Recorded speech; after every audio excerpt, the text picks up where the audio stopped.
Vamos a comenzar. Buenos días a todos, bienvenidos nuevamente al espacio de Shebe Tajín Virtual. En la mañana de hoy tenemos a Luis Alberto Laguerre Romero, socio y CEO de KPMG Panamá. El tema del día de hoy es la actualización en materia tributaria.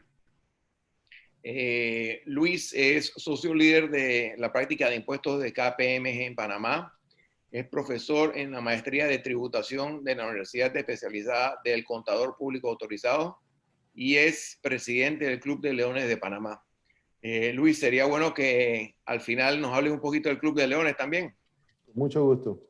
Ok, entonces, bueno, Luis, te deseamos suerte y te cedemos el micrófono. Muchas gracias a todos por participar.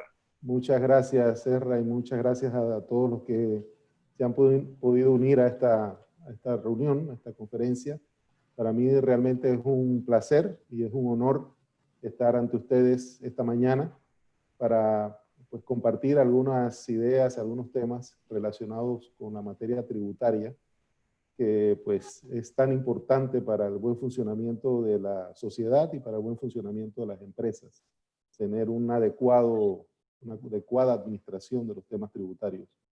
Ciertamente que en los meses que nos está tocando vivir, las empresas y las personas han estado bajo tremendo estrés desde el punto de vista económico, y en el mundo entero los fiscos, es decir, las administraciones tributarias, han estado desarrollando o implementando medidas tendientes a aliviar la carga tributaria en función de la situación económica que se vive a nivel global. Si uno hace un repaso de lo que está ocurriendo en el mundo entero, nos damos cuenta de que las medidas de alivio han estado no todas orientadas en materia fiscal.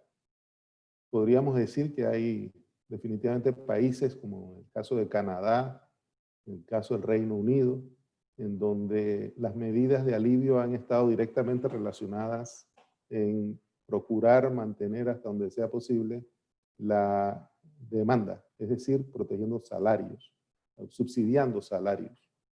Hay otros países en donde, como el caso de Panamá, donde las medidas han sido de diversa naturaleza, protegiendo el empleo en base a la autorización de suspensión de contratos y demás, por reducción de jornadas, y protegiendo la fuente de riqueza mediante medidas que postergan el pago de tributos y presentación de documentación correspondiente. Todas pues medidas para aliviar la situación que se está viviendo. No obstante, creo que es claro que para vivir en sociedad con la estructura que tenemos en nuestro país, se hace necesario la contribución en materia de impuestos. Tengo una presentación que voy a poner enseguida en pantalla para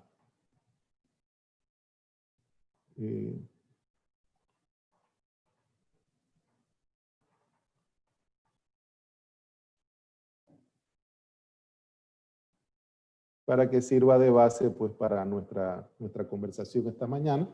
No obstante, pues sí estaré encantado de recibir preguntas que tengan ustedes en caso de que haya algunos temas que no estén cubiertos en esta presentación. Básicamente hemos armado esta presentación tomando en cuenta las medidas que ya han sido aprobadas, algunas de las cuales sus efectos en principio se suspendieron o terminaron el 31 de julio.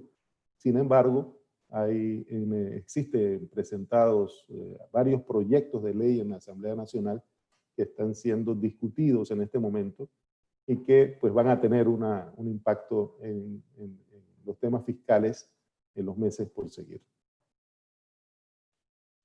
Ante todo, el decreto 251 que se aprobó al inicio de la la cuarentena, establecía una serie de medidas.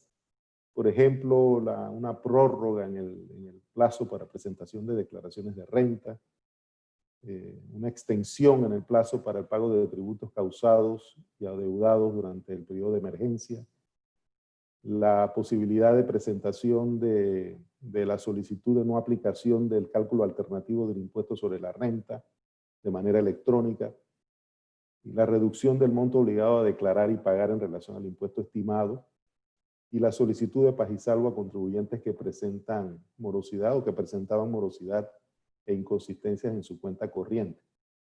Yo creo que es importante en este punto destacar que ante la situación de estrés económico que viven las empresas, uno de los aspectos fundamentales es la protección del flujo de caja, ¿no? Creo que ese es uno de las máximas, ¿no? En situaciones como las que estamos viviendo, en donde las empresas normalmente que logran superar situaciones difíciles, lo hacen porque manejan adecuadamente su flujo de caja. Hemos visto cómo, en adición a las medidas relacionadas a las empresas, se han aprobado, ya sea de manera unilateral o a través de normas legales, distintos tipos de alivio, distintos tipos de moratorias que faciliten o que alivien de alguna manera el tema del flujo de caja. En el caso de la empresa, y en particular en los temas relacionados a los tributos, es sumamente importante tener esa conciencia de que lo más importante es cuidar el flujo de caja. Y si se puede extender hasta donde sea posible el uso del efectivo, pues la empresa estará en mejor condiciones de superar esta situación. Pues como les decía, la declaración de rentas, tanto de las personas naturales como de las personas jurídicas, correspondiente al año fiscal 2019, debió presentarse el 31 de julio del 2020. La presentación formal siempre se ha podido prorrogar por lo menos un mes haciendo una solicitud formal. Este año, a través de este decreto ejecutivo, se extendió el plazo de manera automática sin necesidad de solicitarlo hasta el 31 de julio, que es el pasado viernes. Por lo tanto, ya pasado ese periodo, las declaraciones de estos años sí tendrían pues los correspondientes multas y recargos al momento de su presentación. Sin embargo, los proyectos de ley que han sido presentados ante la Asamblea Nacional buscan también atender la situación de las declaraciones o del pago de impuestos que no se haya hecho antes de esta fecha. También se hizo una extensión del plazo para el pago de algunos tributos que se causaron durante el periodo de emergencia, como es el caso del impuesto sobre la renta retenido a empleados, del retenido a no residentes, que se refiere a los casos en donde una empresa recibe servicios de parte de un proveedor extranjero, no bienes, sino servicios de parte de un proveedor extranjero, en circunstancias en que el gasto es deducible para la empresa en Panamá. En esos casos, la empresa está obligada a retener el impuesto sobre la renta, se convierte en un agente de retención del impuesto, y durante este periodo ha habido esa extensión del plazo para el pago. Normalmente, el impuesto que se retiene a los no residentes debe pagarse dentro del plazo de 10 días a partir de la transacción. Por lo tanto, en este periodo pues no ha sido necesario, sino que ese plazo se extendió hasta el 31 de julio. Asimismo, el ITB, en el caso del ITBMS, todas las formas en donde el ITBMS se retiene o se causa, ustedes recuerdan que el ITBMS tiene las características de un impuesto al valor agregado, donde se cobra el ITBMS y se reduce de ese ITBMS el monto que se paga en concepto de bienes y servicios que se adquieren. La diferencia se paga al Tesoro Nacional. Eso también ha tenido una extensión hasta el 31 de julio. el impuesto de dividendos, que como ustedes recordarán, representa en la mayoría de los casos el impuesto del 10% a cuenta de los accionistas de la compañía en el momento en que se les pagan los dividendos. Es decir, si una empresa paga dividendos de 100, debe retener el 10%, el accionista recibe 90, el fisco recibe 10. Bueno, ese impuesto que también debe pagarse en un plazo bastante corto de 10 días desde la declaración del dividendo, fue aplazado hasta el 31 de julio del 2019, fecha pues que recientemente ha terminado, ha pasado. Así como el impuesto de inmuebles que retengan los bancos en función de las normas que fueron aprobadas el año pasado, que buscan pues mejorar la recaudación en el tema del impuesto de inmuebles. Eso también fue aplazado hasta el viernes pasado. La presentación electrónica de la solicitud a no aplicación del cálculo alterno creo que es una de las situaciones que todo el estado de emergencia y la misma pandemia ha causado en el mundo, y realmente lo asocio al aceleramiento en la adopción de soluciones tecnológicas. De hecho, el que estemos reunidos de esta manera virtual no es más que una consecuencia de adelantar lo que seguramente iba a ocurrir. Todos sabemos que incluso Zoom es una herramienta que existía ya desde hace varios años, que ha tenido un crecimiento exponencial durante estos meses. Pues es simplemente el hecho de cómo se está acelerando todo lo relacionado a los temas tecnológicos. Y en ese sentido, ustedes recordarán que en Panamá, aquellas empresas que tengan ingresos que superen 1 millón de balboas al año, deben hacer el cálculo de impuestos sobre la renta tomando en cuenta dos elementos. Uno, su renta neta gravable, es decir, su utilidad desde el punto de vista de la determinación de la ganancia conforme a las normas fiscales, y tienen que hacer una comparación con el total de sus ingresos. Determinan el 4.67% de sus ingresos y comparan esos dos números y deberían pagar el impuesto sobre el mayor. Cuando el mayor resulta ser este cálculo alternativo, es decir, el 4.66 del total de los ingresos, la empresa está en posibilidad de solicitar que no se le aplique este cálculo alterno, presentando una serie de documentos a la Dirección General de Ingresos a efectos de que ellos lleven a cabo un análisis y determinen si la empresa efectivamente debe ser eximida del CAIR, que es el nombre, el acrónimo que se utiliza. Anteriormente, en administraciones, ya hace 2 o 3 administraciones, la política que seguía la Dirección General de Ingresos era prácticamente negar el 80% de los casos, y los contribuyentes tenían que ir a un proceso que es prácticamente un litigio ante la Dirección General de Ingresos, y si no tenían éxito en ese nivel tenían que acceder entonces al Tribunal Administrativo Tributario en la discusión de si les aplicaba o no les aplicaba el CAIR. Afortunadamente, y luego de diversas reuniones y conversaciones que se tuvo con la Dirección General de Ingresos, particularmente en la administración pasada, se llegó pues a una mejor comprensión de las complicaciones que la solicitud de no aplicación tienen o conllevan para las compañías, y el relativo bajo riesgo que existe para la administración tributaria, tomando en cuenta que hay mucha información que está del lado de la DGI, desde las declaraciones de renta con todos los anexos que se presentan. Ahora el informe de compras que tiene información cruzada de otros contribuyentes, la información del ITBMS, que los bancos que procesan transacciones de tarjetas de crédito están obligados a entregar ese tipo de información sobre los usuarios, sobre los comercios que utilizan las tarjetas de crédito, del sistema de tarjetas de crédito. Es decir, que la Dirección General de Ingresos cuenta con una gran información, una gran cantidad de información. Esto pues ha llevado a que la tasa de aceptación de solicitudes de no aplicación haya aumentado de manera significativa. Prácticamente hoy día se aceptan más del 80% de las declaraciones de las solicitudes de no aplicación del CAIR.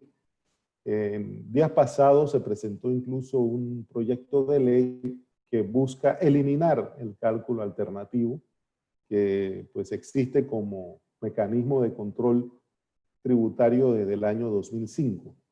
Ya veremos cómo va esa discusión. Ese proyecto de ley no fue presentado por el órgano ejecutivo, sino fue parte de la iniciativa legislativa de un grupo de diputados. Así pues, habrá que ver qué suerte tiene ese proyecto de ley. Originalmente la solicitud de no aplicación del CAIR, la DGI tenía 6 meses para procesarlas y pronunciarse, ¿no? Ese plazo se redujo a 3 meses a partir del 31 de julio del 2020. Es decir, una empresa que solicitó la no aplicación del CAIR con respecto al año 2019 en su declaración que presentó durante el mes de julio, y que además ha solicitado la no aplicación del CAIR, la DGI debe revisar esa documentación en un periodo de 3 meses en lugar de 6.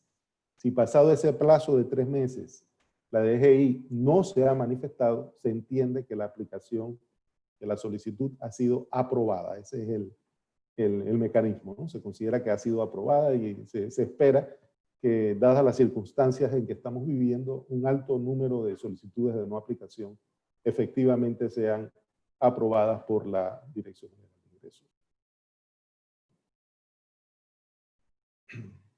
Este es un tema sumamente importante que las empresas deben tener en cuenta. El sistema fiscal panameño contempla que además del impuesto sobre la renta que se causa en el año, la empresa debe estimar el impuesto para el siguiente año. En nuestro país tenemos un sistema en donde el impuesto realmente se va pagando durante el año. Y en el mes de marzo solo se hace un ajuste respecto de la diferencia que haya existido entre el impuesto estimado y el impuesto real.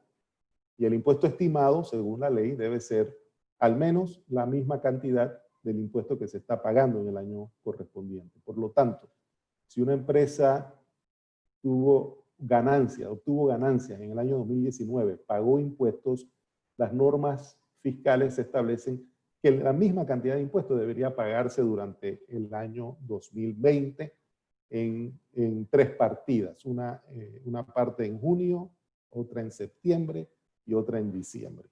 Dadas las circunstancias, este decreto permite que el monto de ese impuesto estimado pueda ser 30% menor, es decir, asumiendo que la premisa de unas utilidades, si es que se logran, de al menos 70% respecto del año anterior.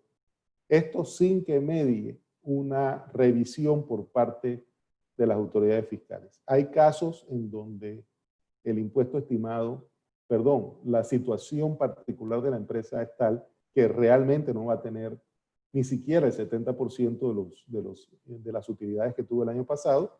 Es posible, de acuerdo a nuestras normas legales en materia tributaria, que ese impuesto estimado sea menor, incluso del 70% del año anterior. Sin embargo, en esas circunstancias, pues ese monto sí queda, digamos, a discreción de la Dirección General de Ingresos el hacer preguntas, comentarios, investigaciones al respecto. Sinceramente, es un área en donde las empresas deben enfocarse en cuanto al manejo de su flujo de caja durante este año 2020.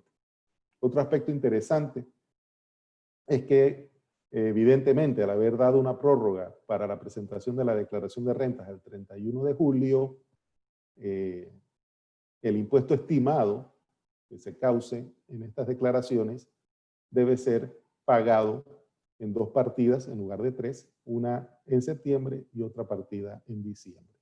Así que eso es un cambio muy importante con que las empresas deben estar lidiando durante los próximos meses.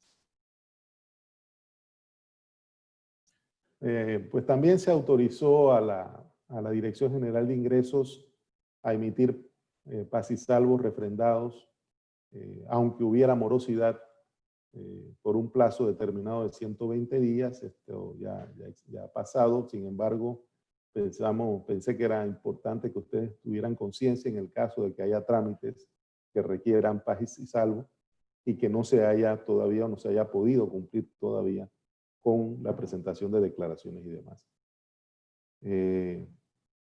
Proyecto de ley 359, que se presentó ante la Asamblea Nacional de Diputados, básicamente plantea un concepto de pronto pago en cuanto al impuesto sobre la renta y otros tributos, para aquellos casos en donde la renta bruta de la empresa sea menor a 2.500.000 balboas.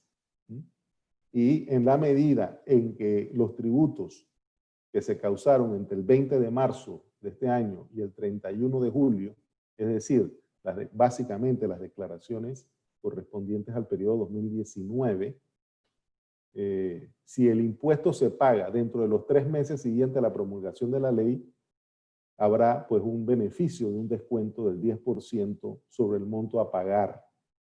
Esto es bien importante que lo tengamos en cuenta. Es una norma que no ha sido todavía aprobada por la Asamblea Nacional de Diputados. Está en el proceso de ser discutida a nivel de los 3 debates que debe sufrir el documento en la Asamblea Nacional, pero pues todo parece indicar que esto va a ser una norma que se convertirá en ley de la República en las próximas semanas. Por lo tanto, pues es importante que lo tengamos presente. Asimismo, se van a condonar los recargos, intereses y multas cuando el contribuyente paga la totalidad de los impuestos que se causaron en ese plazo, del 20 de marzo del 2020 hasta el 31 de julio del 2020. Y esto incluye el impuesto sobre la renta, obviamente no excluye el impuesto retenido a los empleados y a los no residentes, pero incluye también el aviso de operación, el impuesto complementario y el impuesto de inmuebles. En realidad es una norma bastante novedosa porque no recuerdo, excepto en el caso del impuesto de inmuebles, que tenemos ya desde hace muchos años, el beneficio del descuento del 10% cuando se paga anticipadamente. Ahora esto se estaría ampliando a prácticamente los principales tributos en la medida en que el pago se haga durante los próximos 3 meses. Asimismo, se establece una moratoria, podríamos llamar. La ley le quieren llamar amnistía. Sin embargo, tiene más bien las características de una moratoria, en el sentido pues de que se va a permitir arreglos de pago de tributos que se causaron en las fechas que acabo de mencionar y que no se hayan podido pagar. Entonces, si el arreglo de pago se hace en el mes de agosto, siendo que la ley se apruebe en el mes de agosto, el 100% de las multas y recargos e intereses serían condonados.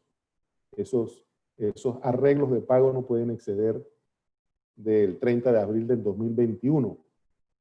Y ya en el mes de septiembre baja al 90%, 80% en octubre, 70% en noviembre y 60% en el mes de diciembre. Eso es en términos de arreglos de pago con beneficios de eliminación de multas y recargos. Existe otro proyecto, que es el de proyecto de ley 360. Este proyecto busca modificar la ley 99 del 2019, que es la ley de amnistía tributaria, que se aprobó, perdón, el año pasado. Lo que establece este proyecto de ley es una extensión de la moratoria que venció básicamente en febrero y lo que busca es ampliar el plazo del 29 de febrero al 31 de diciembre de 2020. En cuanto al pago de impuestos que se causaron antes del 29 de febrero del 2020. Es decir, que esta parte de la moratoria no cubriría los impuestos causados con posterioridad al 29 de febrero. Por lo tanto, en la medida en que el arreglo de pago se establezca hasta el 30 de abril, se condonarían los intereses y recargos en un 85%. Si esta ley no se aprueba, digamos, los impuestos que se causan o que se causaron entre el 29 de febrero y el 31 de julio no tendrían el beneficio de una moratoria. Por lo tanto, todo parece indicar que esto se va a aprobar en las próximas semanas, como he dicho anteriormente. Asimismo, se está ampliando el plazo para la presentación de declaraciones, de informes que se debieron haber presentado antes del 29 de febrero del 2020. Es decir, no aquellos que tenían que presentarse en el mes de julio, sino hasta el 29 de febrero. Todos estos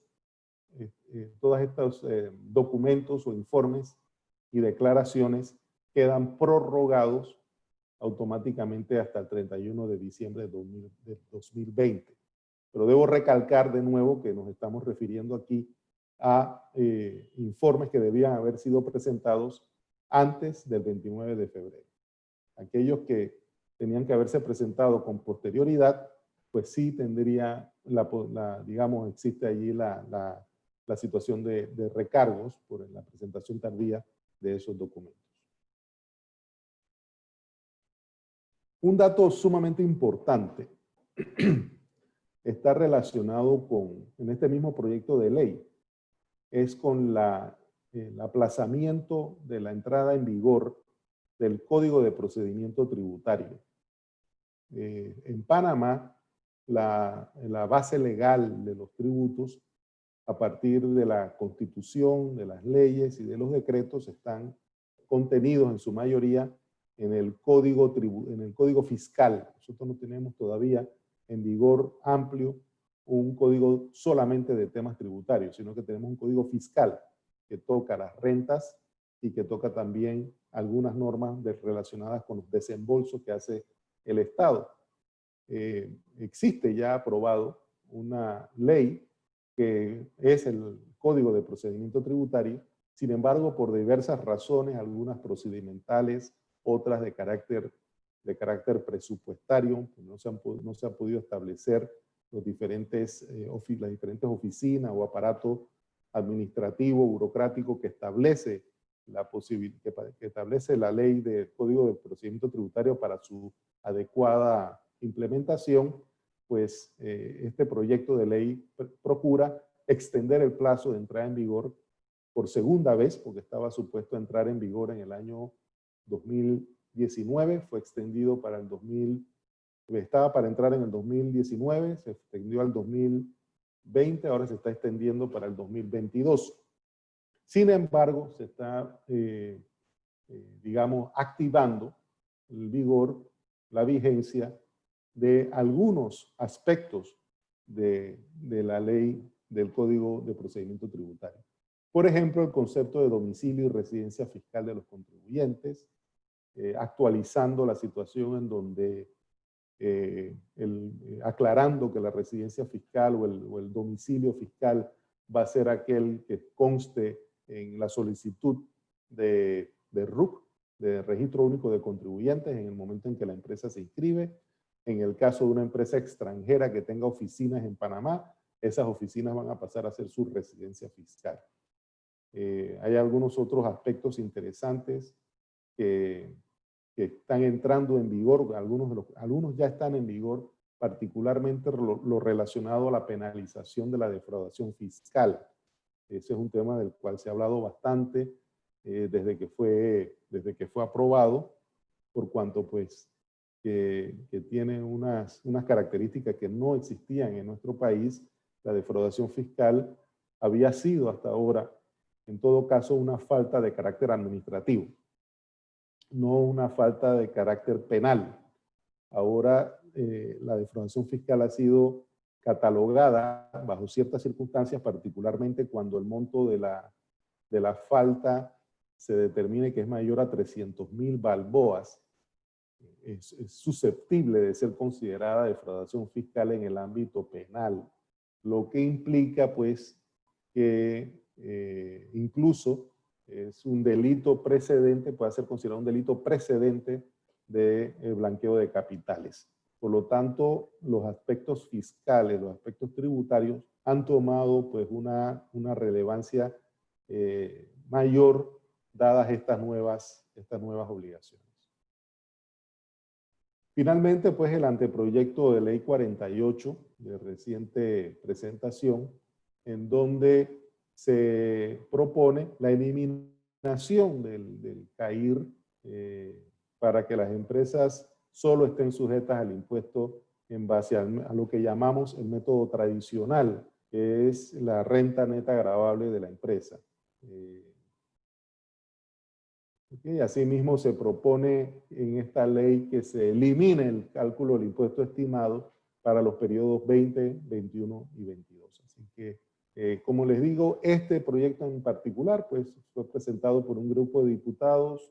No lo vemos dentro del marco de las normas que fueron presentadas por el Ejecutivo, así que pues, habrá que ver cómo se va a discutir. Todavía no ha sido siquiera discutido a nivel de la comisión que le corresponde ver estos temas en la Asamblea, así que pues habrá que esperar si efectivamente llegará a tener vigor. Durante este periodo también se han presentado algunas normas que son, digamos, tienen algunos ribetes fiscales, pero que están más asociados a la inversión, y me pareció interesante compartir con ustedes, especialmente el régimen de empresas el régimen especial para el establecimiento y operación de empresas multinacionales para la prestación de servicios relacionados con la manufactura. Este es, digamos, podríamos llamarle una especie de SEM, de sede de empresa multinacional 2.0, en el sentido de que amplía los beneficios y las actividades que puede llevar a cabo una empresa multinacional para, digamos, utilizar, potencializar la plataforma de servicios y la posición geográfica del país en cuanto a su capacidad logística, ¿no? Estas empresas que deben ser parte de un grupo empresarial multinacional, pues van a gozar de estabilidad jurídica, conforme establece la Ley 54 del 98, por un periodo de 10 años, en temas de los derechos a los que tiene la compañía, su régimen fiscal, su régimen municipal, en ese caso la estabilidad es de solo 5 años. El personal extranjero que sea trasladado a Panamá para prestar servicios dentro de este tipo de empresas, pues va a tener una serie de beneficios muy similares a los de las sedes de empresa multinacional en cuanto al visado, en cuanto a los temas tributarios, no están sujetos a impuestos ni a seguro social. Y pues los servicios que se autorizan son, como verán en esta transparencia, son bastante amplios, asociados a pues, promover el establecimiento de empresas que no solo presten servicios, sino también que tengan un componente de transformación, es decir, un contenido nacional, un valor agregado nacional un poco mayor, mediante la manufactura, la remanufactura de productos, el desarrollo de productos, de investigación, innovación de productos o procesos existentes, análisis, laboratorios, pruebas u otros relacionados con prestación de servicios, etcétera, ¿no? Es decir, que realmente en el caso de las compañías SEM, las actividades que la compañía está permitida de hacer, está autorizada a realizar, básicamente se vinculan con el grupo empresarial al que pertenece y solamente servicios. En este caso, pues se podría pensar en tener empresas en Panamá que desarrollen toda sean parte de la cadena de valor de un grupo multinacional, terminando los procesos digamos, de manufactura.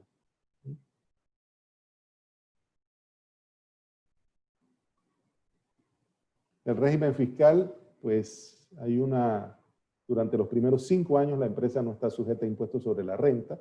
Después de esos 5 años el impuesto sube o es de 5%. Y en los demás se parece muchísimo al régimen de sede de empresas multinacionales. Incluso en cuanto al impuesto de dividendos, no hay impuesto de dividendos en estos casos, no hay TBMS, impuesto de aviso de operación.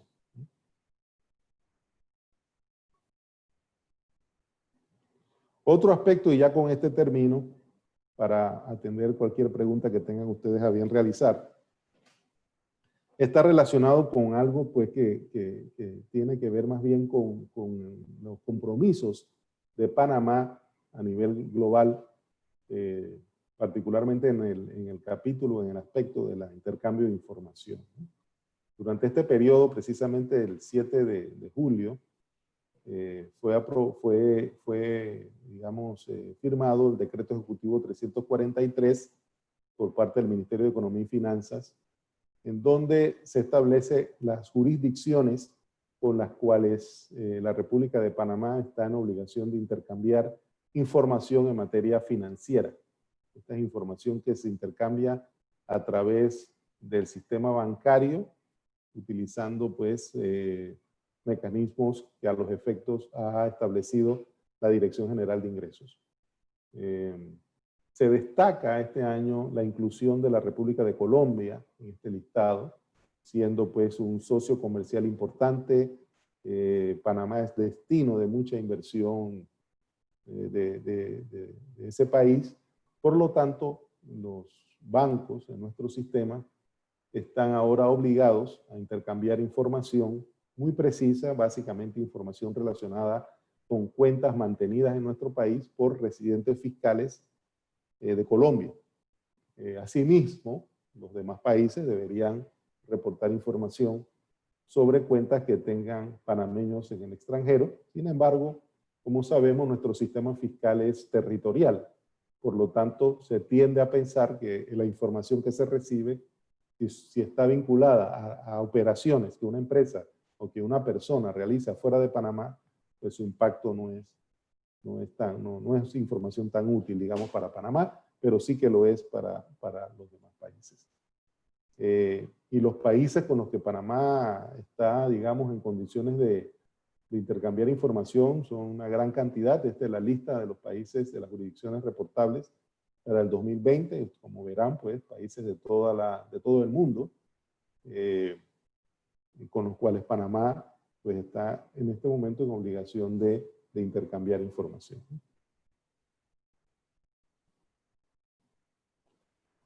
Y bueno, es parte de los compromisos que ha adoptado el país en cuanto a la cooperación internacional en materia tributaria, que pues como es sabido por muchos de ustedes, es un área muy controversial, ciertamente, pero en donde el país ha dado algunos pasos hacia que no se le considere un paraíso fiscal, para poder, digamos, continuar siendo un destino idóneo para la inversión extranjera, tan importante para el desarrollo de las actividades económicas de nuestro país. Con eso, pues, quería hacer básicamente este resumen de las diferentes normas en materia fiscal. Yo quedaría en este momento a su disposición si tienen alguna pregunta.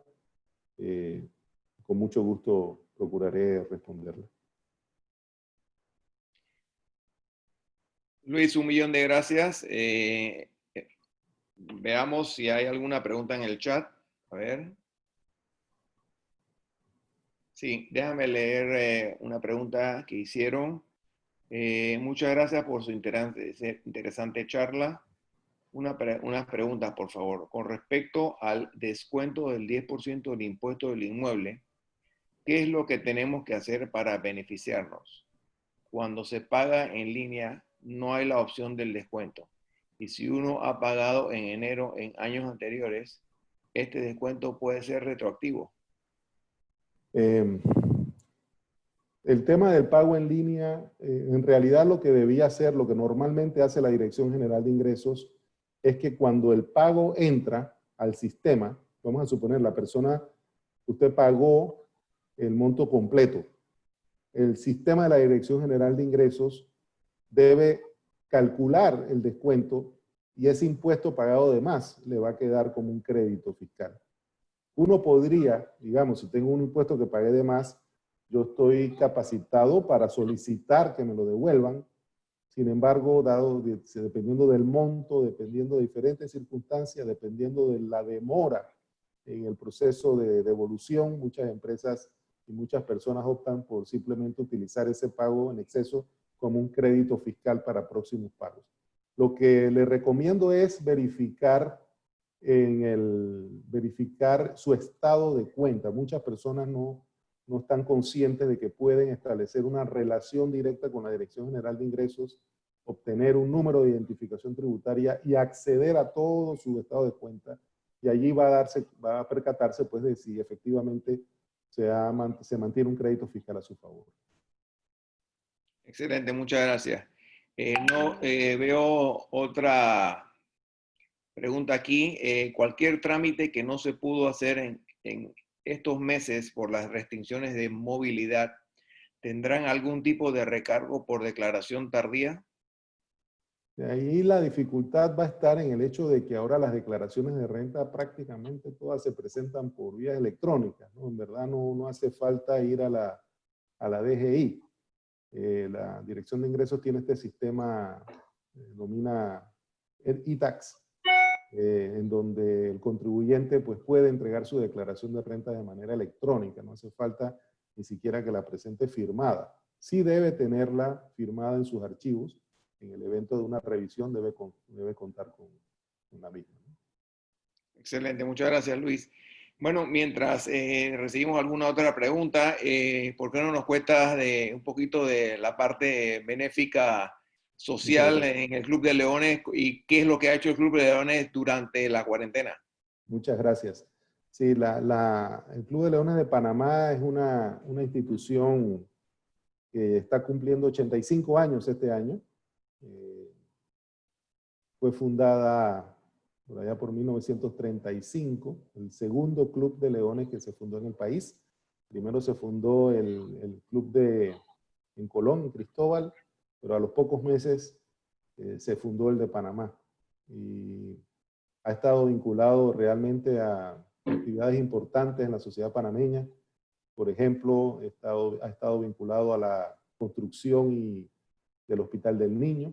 Y no solo eso, los miembros, el Club de Leones de Panamá es miembro pleno derecho del patronato que administra, que sirve como junta directiva del Hospital del Niño, también en el Hospital Santo Tomás, en el Instituto Oncológico Nacional, en el Estadio Nacional y en otras organizaciones. Pues tiene una membresía que excede de las 95 personas y busca aliviar en alguna medida las dificultades que tiene la sociedad en aquellas personas que se encuentran en situación un poco más vulnerable.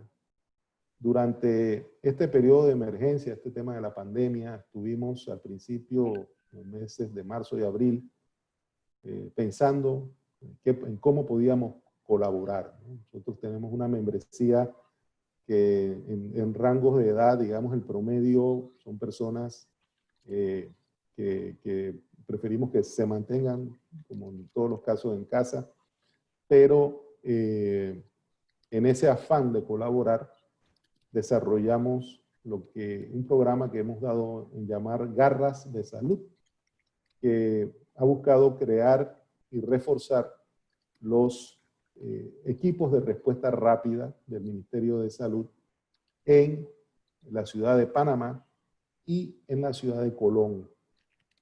Estos equipos de respuesta rápida, básicamente un grupo de personas un pequeño grupo que va directamente a las casas de las personas que se sienten con sospechas de estar contagiadas de COVID-19, y ahí se les toman las muestras, y esas muestras con todas las medidas de seguridad, se llevan a los laboratorios autorizados para realizar las mismas.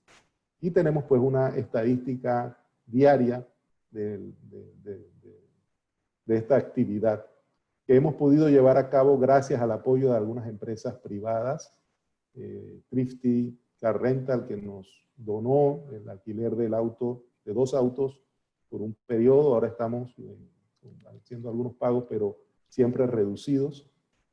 Compañías como Multivan Seguros, que nos ha ayudado también con la póliza de seguros. Y a través de los miembros y algunas empresas amigas hemos obtenido los fondos para dotar estos autos con un conductor, con equipo de protección de salud, y de esta manera pues hacer la colaboración necesaria.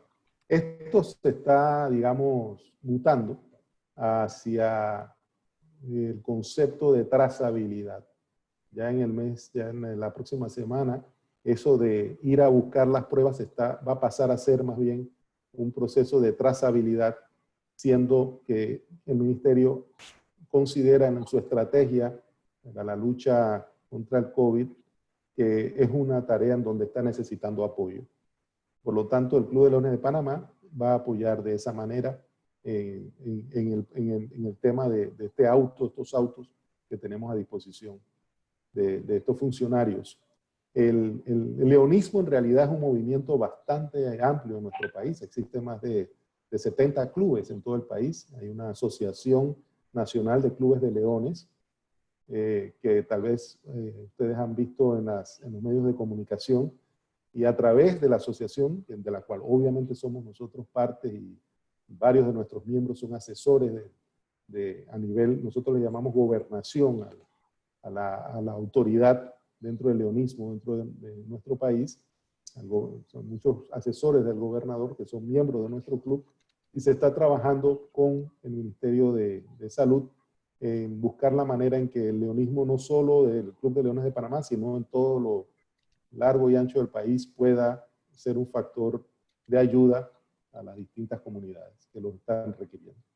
Pero además de eso, pues se llevan a cabo toda suerte de actividades de ayuda a la comunidad, actividades culturales, porque ciertamente atender las necesidades culturales, necesidades espirituales son tremendamente importantes para realmente pensar y aspirar a una sociedad, digamos, más feliz. Excelente, Luis. La verdad que como todos nos tenemos que adaptar a la situación de la pandemia. Sí, pero bueno, eso yo creo que es lo que nos caracteriza de ser buenos seres humanos, y es aportar a la sociedad. Bueno, no creo que tenemos ninguna otra pregunta. Quiero aprovechar para agradecerte a ti y a KPMG por el tiempo tuyo.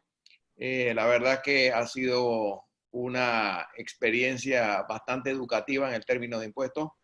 Y como te dije, vamos a tener esta charla grabada en nuestra biblioteca, y te voy a pedir que por favor, si hay posibilidades de que comparta tu email para cualquier consulta con nuestros miembros.